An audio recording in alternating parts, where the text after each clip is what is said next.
Glenn, Brinkman and Dale Moscatt have spent the last 2 years competing together in a range of events in preparation for the 2024 Dakar Rally. The events included all rounds of the Australian Off-Road Championship, Rally Morocco, the Abu Dhabi Desert Challenge, and various rounds of the New South Wales, Queensland and Australian Rally Championship. As the 2024 Dakar Rally gears up to kick off, Brinkman and Moscatt spent some time with a man whose name is synonymous with grit, determination and the spirit of rallying. He's a previous Dakar competitor, a rally maestro and a true icon in the world of Australian motorsports. Let's join Glenn and Dale as they chat with rally legend Bruce Garland. For some reason, the food sticks to your face more when you're older, you know? I don't know. Maybe it's because you don't care. So what are we in for? what you're in for is, okay, I think the Dakar, you know how the Dakar event started? I think it was some sort of French Foreign Legion test invented by the bloke. You know the whole story how it started. No. Well, back in the 70s they had that fuel crisis and some blokes, French expats, were living down in Senegal and they wanted to go and watch the Monte Carlo rally. So they set off in them old little shit Renaults and Citroens across the desert, no real road, through Morocco, and they were away for about 3 or 4 weeks. No phones, none of that shit back then. We're talking 70s. They, after 3 weeks, their wives hadn't heard from them, so they rang the organisers and said, our husband's turned up in Monaco yet, because they've come up to watch the rally and we haven't heard from them for 3 weeks. And they hadn't known, but the rally got cancelled. So the journals got hold of the story. These blokes driving from Central Africa to come and watch the Monte Carlo rally, and it's cancelled. By the time they got there was this huge publicity, and they ended up getting the trophies for the race. And that was Terry Zabin, and that's how he'd invited to go the other way. I thought you were going to tell me they got in trouble from the wives because they were not going to tell them that it was cancelled and they were just on a holiday. Well, yeah. And then I don't think anyone under 40's ever won it. You've got to have a lot of brains to get to the finish of the event. I thought we were onto something when you said over 40s and then you mentioned brains. Over 40s, you start having the brain power to calculate what you need to do to get to the finish, you know. And the other problem is that when you do a rally here in Australia, there might be, if you're running a New South Wales state round or an ARC, there might be 2 or 3 or 4 dudes you're fighting with that are doing the same sort of times. Over there, in the Dakar, there's about 40. Yeah. So you've got to find your good order, the pecking order of where you want to be. And that first week's really critical about not over driving and I don't even look at the times. When I was in the Dakar, I just wanted to know our road position. As long as we kept moving up the road position in that first week, and then in the last few days, then I started looking what times we needed to be if we needed to pick up a place. You know, if there's an hour ahead, you ain't going to drive an hour faster than anybody else. When you're at that level, you've got to wait for them to fail. The good thing with these, there's so many in this class now. Yeah. And there's so many good drivers in there too. They all have problems because they're all racing flat out. So every day you got one of the good guys coming through from the back, and you can learn from them a little bit along the way each time, which is what we're doing in Abu Dhabi. Yeah, well, those events you've done, like Glenn, you've got the speed. You've got most of the experience. Now you've got to put it all together.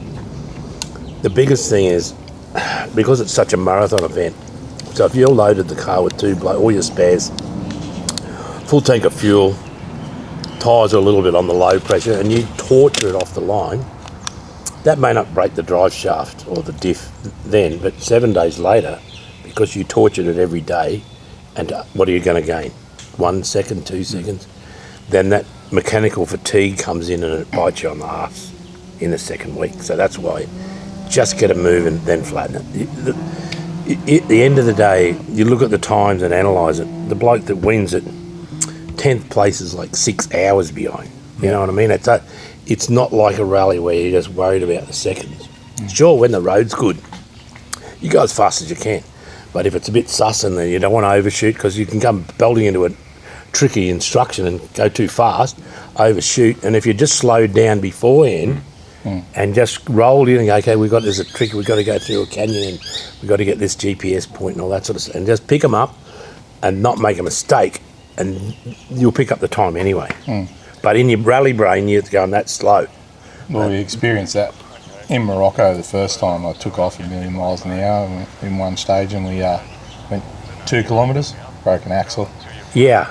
Hour and a half, and then 3 days. For the next 3 days, you're down the back of the field. That's the problem. Yeah, you lose the road position, and you're down the back of the field, and then you're in the blokes that aren't going as fast as you, but they're still going fast, and to overtake them is a major headache because they take when you're right down the back, it's easy to overtake because the bloke, even in the dust, you're going faster than the bloke in front of you. It's easy to pass, but as you get towards the pointy end, that's why it just gets harder and harder. That's why keeping your road position, not making a mistake or minimising your mistakes, Yeah, well, once we got back there, we were with the trucks. That was what the trucks, the hard and part they're was. horrible. They are scary because people say, you're not racing for sheep stations, but those blokes are. Yeah. And they just can't see you. You can't blame them. They're trying to drive flat out, and you've got to be really wary of the dudes. They're good blokes, but they're on a mission, and they can run over things, and they'd even run over your buggy and you wouldn't even feel it. They wouldn't even feel it. There's another bump. So yeah, that's the problem. Once you get, and then the trucks dig the big trenches, then the wheels don't fit, and then you break the suspension because it's smashing to try to get, And if you get the bull dust, then and the big ruts, just go sideways and go to another. Get the hell out of it and go run over trees because it's better than trying to drive in that. I don't know. That fesh in. Yeah, that's the thing that Glenn hasn't seen yet in Morocco and in Abu Dhabi. There was nowhere near the number of cars. And small fields. Yeah, in 16 with Peter when we were in Argentina there, and we had one bad day, and then we were starting behind all the trucks and all the slow everything. rich people from Europe, and everything just compounded. Like it was so bloody hard just to even get through, let alone think about pace. Yeah, and the dust, and the worst thing is when the wind starts blowing, headwind in the dust, you just can't see a shit, and you're stuck, and the trucks come, and it's just the most vile place you can ever be stuck in, and then you're trying to especially if you've got a mechanical problem, you're just getting covered with waves of bloody bull dust, and it's usually as hot as all hell. Horrible. So yeah, the best thing, as soon as you see bull dust and cars stuck, turn 90 left and go somewhere else. You're selling it to me. Yeah, that's it. Don't go in. Like Europeans, there's something wrong with them. They'll all go in and 3 will be stuck and they'll just drive in next to them. You go, man. And then they'll be all jammed up and yelling at each other and in different languages. And mate, just drive around them. They even in the dunes, they don't like getting out of the road that everyone else has made. Well, the sand's all churned up. It's not the best place. You're better off to be off one side or on another ridge, It's not the only way. It's not the only way, yeah. And it depends on that, when I was telling Glenn the other day, when you got to look at the day that you're going to do, and okay, we're travelling north today. So, which way's the wind travelling today? So you've got sensors, where's the sun coming up? So you've got these other sensors beside your GPS that are telling you which way to go. So if you're heading due west in the afternoon and you should be going north, the sun should be there and you're going that way, there's something wrong. Do you know what I mean? Like it's got to become an inbuilt sense of your directional where you're going. So, just having that that's one thing you got to learn. You got to learn those things and until you're out there and it's all sand dunes and it's hard to direction. But the way the wind's blowing dominates the way the sand dunes are shaped. So then you're going to go, are you going across the dunes or with them? And, if you're going between them and there's all bad bits, well, get up onto the next dune. And if you're in that GPS point, whatever the heading is, say it's 100, due north of 0. If you're within 15 degrees either side of that, you're going pretty good in the dunes. And then you just got to know, as I say, once you're travelling without turning for 3 seconds, you can trust the number in front of you. And then you go, okay, well, as we go a bit more, we'll start. I'm going to go left over the jet. I'm going to push the car that way to get back on track. Don't be worried that everyone's there and you're over here because you'll Because, I don't know, sometimes the waypoint's 20k away, you know, and you can just work your way and you've got a better route through there. Yeah. Especially if there's a bunch of trucks and things like that. But and now, even like everything has to become like second mate. Well, when you get a puncher, you pick where you're going to stop, because if you stop in a shit bit and the jack goes in the ground, and do you know what I mean? Just go a little bit further. There's a bit more rocky. That looks harder. Or up there on a hill, so you don't get bogged. Don't ever park on a bush. Yeah. park on a bush. Yeah. So when you take off, you know. We learned that the hard way in Argentina. Yeah, you get out, go and get the ramps, pack back on, straight back down again. You go, man, you know, it's just a drama, and those things you really got to. It's very hard to tell you. I dug for an hour with Peter Jerry. No, dig. You shouldn't dig. And then we had to, because we're stuck. Oh, you're in the wedged V. Wedged on the V. And we finally got out, and he drove about 30 metres up over the top and stopped there, and it went. Bogged Got again. all the stuff on, ramps on, jacks away, everything. Yeah. When we went to take off, Yeah. stuck. The car we got seems to handle the dunes and the soft stuff pretty good.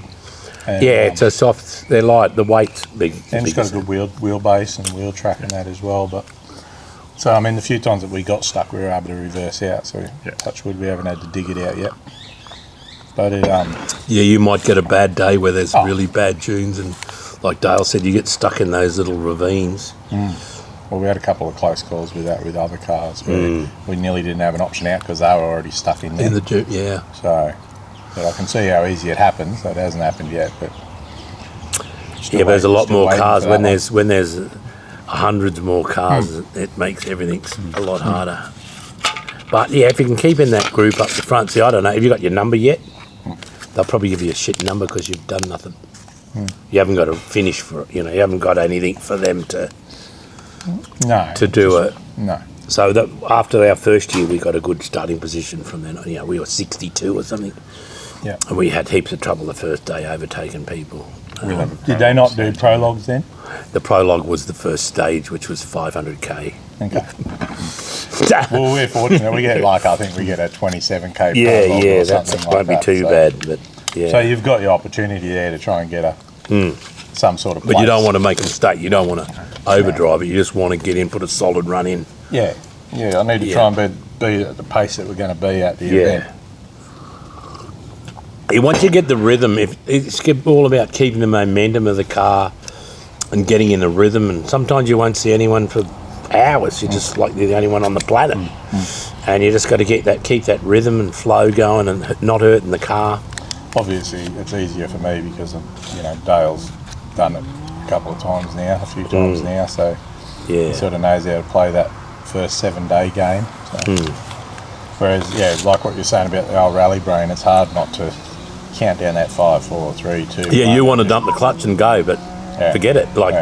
You'll analyse it at the end. You have to nail 1,000 corners to make up for the one mistake you make. So But once you've loaded that, so when you launch with that much weight, the crown wheel, the pinion, the uni joints, the CVs, everything gets a shock like someone's hit it with a sledgehammer. Well, that only adds up. So once the car's moving, there's a lot less stress on all the CVs and the diffs. If it's rolling, it's when it gets the whacks and the jolts and the wheel spinning and banging back down on the ground again. That's what loads them up, and then they causes them to shit themselves. And it's going to be cold. Cold's different, yeah. See, the other thing, when the metal's cold, if you haven't heated up, the shafts have got, the metal doesn't like being cold. we've done that before. Yeah. So, I mean, even like late finishes and night and stuff like that. The other thing is when you get to those junior, when you're just getting to the top of the dune and it's starting to lose momentum, because as soon as it starts going down, that's when you've got to get off. So you don't have to dig. But when you get up the top of the dune, little Arab bloke showed me in Dubai, there's a rock in the sea. As you get up there and you're nearly at the top and she's starting to lose the momentum, you just do the steering like that. And what it does is the front wheel, the one that's spinning, it Rides grabs. up again. It stops and the other one grabs. So it's a bit like an ABS setup. There's just a gentle rock in the wheel like that. Not too violent because it'll dig in, but it's just enough to, and it'll pick itself back up again. It's amazing technique just to, and they don't even use a tyre gauge. They hit the tyre and watch it wobble. Yeah, right. That's it. That's their pressure. That's the pressure. Yeah, that looks about like that.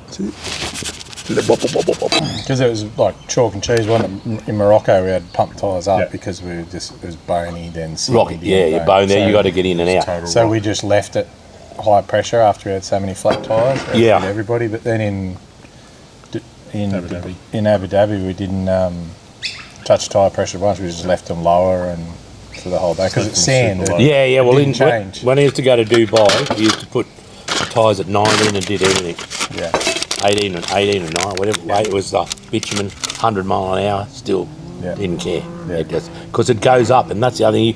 You'll let it down to 10, but in 20 minutes it'll be 20. Yeah. And if it's still bad dunes, you'll start getting bogged again. And well, that's with the D-Max because it's a lot heavier, but Jackaroo. But still, you can get the really, really bad shit, and the fesh is the same. You can't get out of it. You don't want to go any digging. And when you get out, if you get a problem, don't run. Just get out and walk slowly around.